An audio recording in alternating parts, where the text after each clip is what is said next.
Salut à tous et bienvenue sur la vieille mécanique. Aujourd'hui, petite vidéo à l'ancienne, tuto 4L, on voit comment changer ses mâchoires de frein arrière. Petit update, suite à un problème sur mon récepteur de frein, on va également le changer. Alors pour ça, première étape, on voit comment accéder aux mâchoires pour voir si elles ont besoin d'être changées et choisir la bonne référence. Pour le démontage qui donne accès aux mâchoires de frein, je vous laisse sur ces images de la vidéo du changement de roulement, car la lumière était bien plus sympa. C'est pas compliqué, mais si vous voulez plus de détails, vous pouvez retourner voir cette vidéo.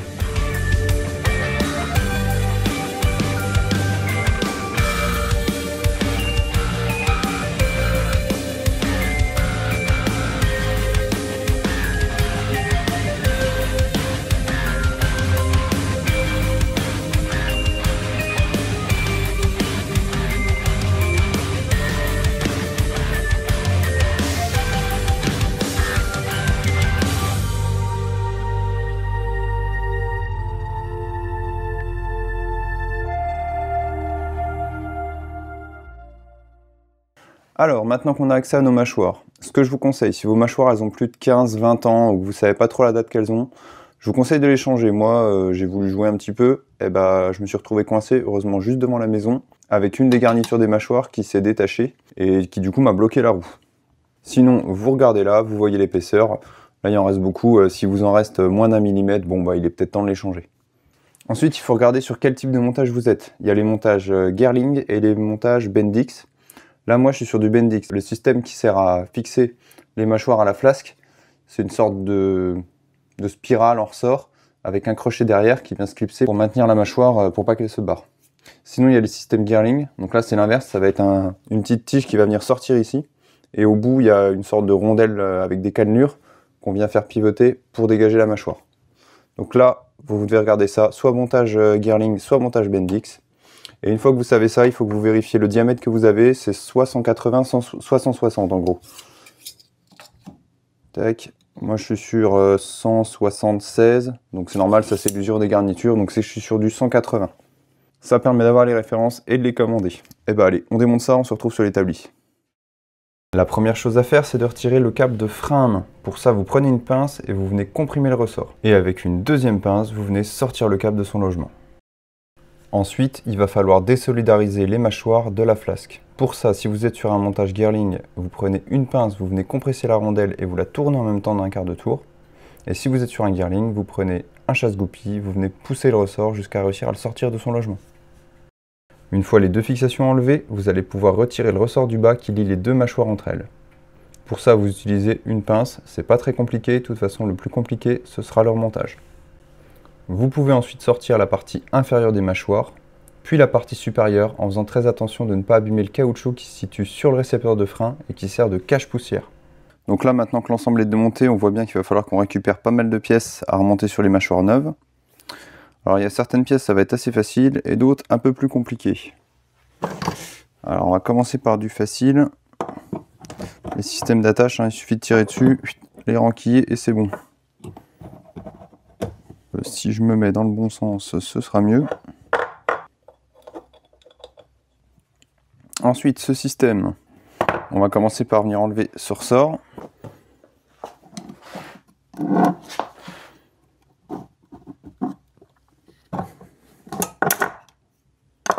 Hop.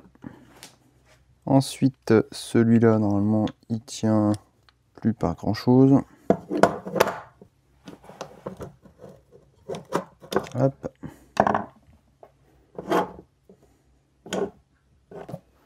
La pièce de liaison du rattrapage automatique, il suffit de la faire pivoter pour faire sortir l'ergot de son logement.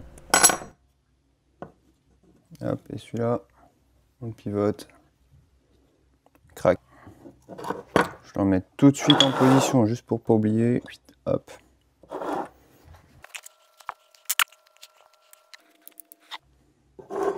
Alors, on va récupérer ces embouts-là. Pour ça, c'est pas compliqué. Il y a ce clip-là à faire sauter.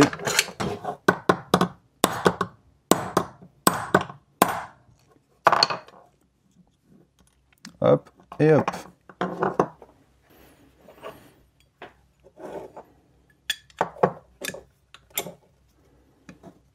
Pour le remettre bien, moi je le mets sur une douille. Hop. Et avec une deuxième douille, je viens enfoncer la rondelle circlip sur son axe. Hop. Celui-là, on va le récupérer en dernier, c'est le plus chiant. Et en attendant, de l'autre côté, même chose.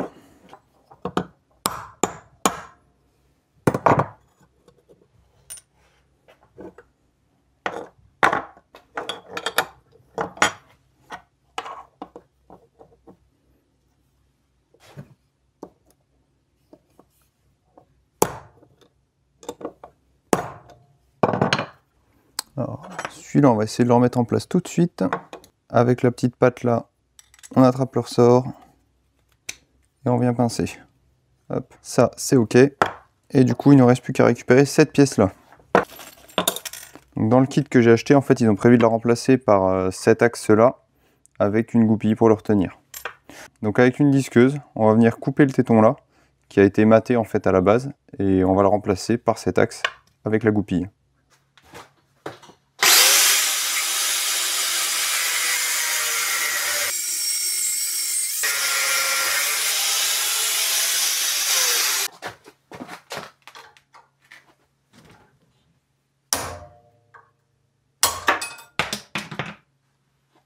Et j'ai plus qu'à retrouver tous les morceaux. Maintenant que j'ai retrouvé tous mes petits, on va pouvoir les remonter ici. Hop. Donc le nouvel axe. Avec le ressort, c'est mieux.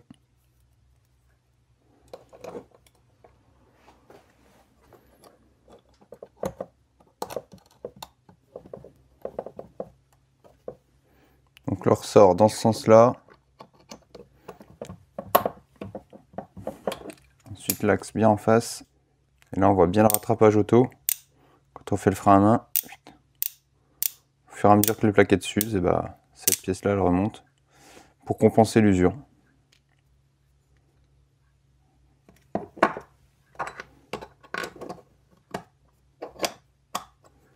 Donc là il faut qu'on vienne mettre la goupille qui va retenir l'axe.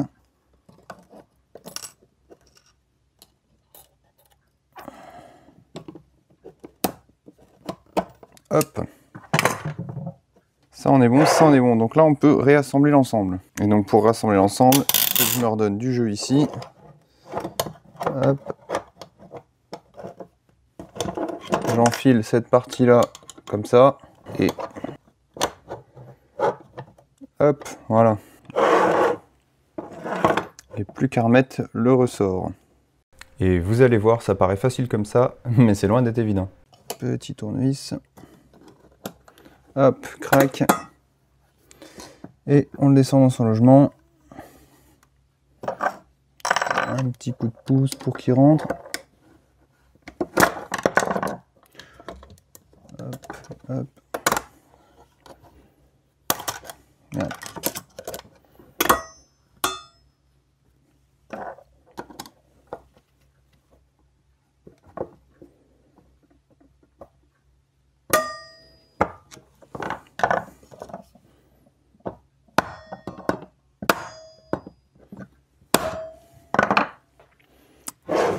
Voilà, tout ça c'est prêt à être monté sur la voiture du coup. Et d'ailleurs on voit bien hein, que les mâchoires elles étaient pas très usées. Hein. La différence d'épaisseur de garniture elle est vraiment pas énorme. Mais bon, comme je sais pas quel âge elles ont et que de l'autre côté ça a lâché, et bah on en profite, on les change. Hein. D'ailleurs, si vous vouliez voir les plaquettes de l'autre côté qu'on lâché, les voilà. Voilà ce qui reste de ma mâchoire de l'autre côté. Genre elle a cuit et c'est devenu tout cassant.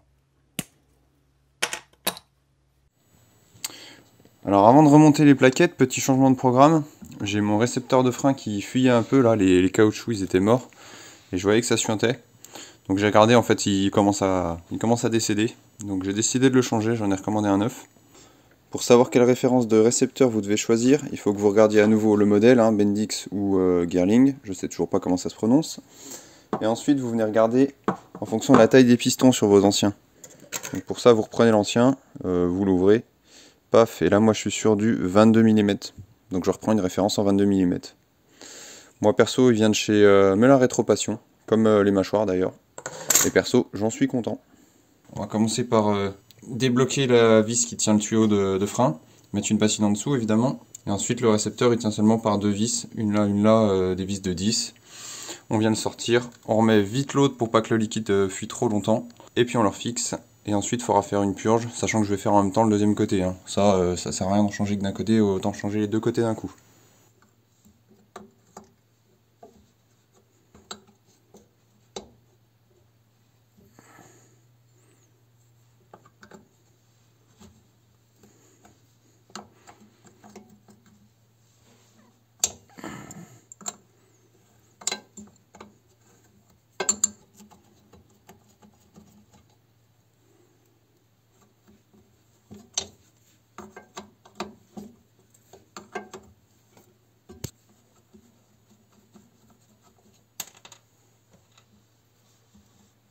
Bon, ça y est, ça commence à suinter, donc là, il va falloir aller vite.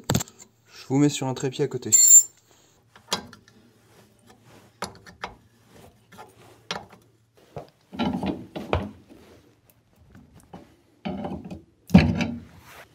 Donc, le nouveau mètre cylindre, hop, prêt à être monté.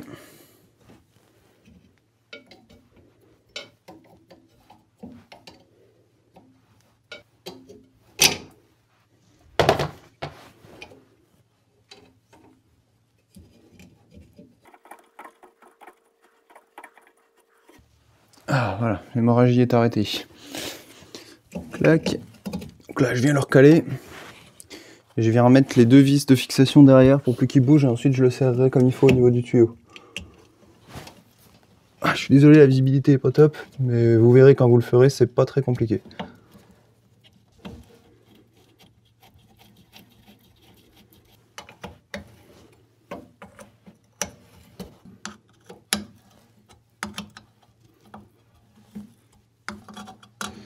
Voilà, et là j'ai plus qu'à resserrer le tuyau. Et maintenant on appuie surtout plus sur la pédale de frein, sinon les deux pistons là ils sortent. Hein. Enfin au moins un des deux. Maintenant on va tout nettoyer recto verso au nettoyant frein et on va pouvoir repasser au montage des mâchoires.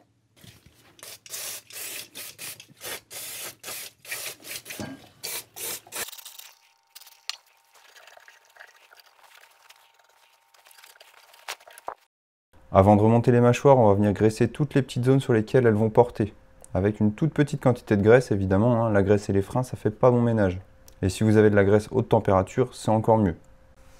Ensuite, vous pouvez remonter les mâchoires, exactement le même principe que pour le démontage, mais à l'envers, et toujours en faisant bien attention aux caoutchoucs qui viennent protéger le récepteur d'embrayage. On refixe les deux mâchoires à la flasque. Et là, on arrive au moment le moins drôle, le moment de remettre le dernier ressort qui est réellement le plus dur à mettre. Dans mon cas, la technique la plus simple que j'ai trouvée, c'est le combo pince à bec et tournevis.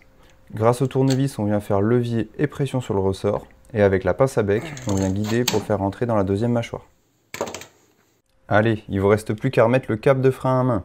Pour ça, même méthode qu'au début, pince à bec pour comprimer et retenir le ressort, et avec un tournevis, on vient pousser le levier de frein à main de façon à pouvoir rentrer le cap dans son logement. Vous allez voir, avec cette technique, ça va tout seul. Avant de refermer, on remet un petit peu de graisse sur le roulement qu'on a nettoyé. Et même chose pour le deuxième roulement. Et d'ailleurs, vous pouvez aussi mettre un peu de graisse entre les deux qui vous fera une réserve qui permettra de graisser au fur et à mesure vos roulements. Vous pouvez en mettre une bonne dose du moment que ça ne sort pas du tambour. Ensuite, vous remettez la rondelle et l'écrou que vous venez serrer fermement, puis vous leur desserrez d'un quart. Des roulements coniques comme ça, c'est très résistant, mais ça n'aime pas être contraint. Plus qu'à remettre la cage de l'écrou, sa goupille, le cache-moyeu, remonter la roue, et vous avez terminé. Enfin, pas tout à fait. Pensez quand même bien à purger vos freins avant d'aller faire un essai. Et si vous ne savez pas comment faire, je vous renvoie sur la vidéo détaillée que j'avais fait à ce sujet. Voilà, j'espère que ce tuto vous sera utile. Je vous dis bon changement de frein et à bientôt dans une prochaine vidéo.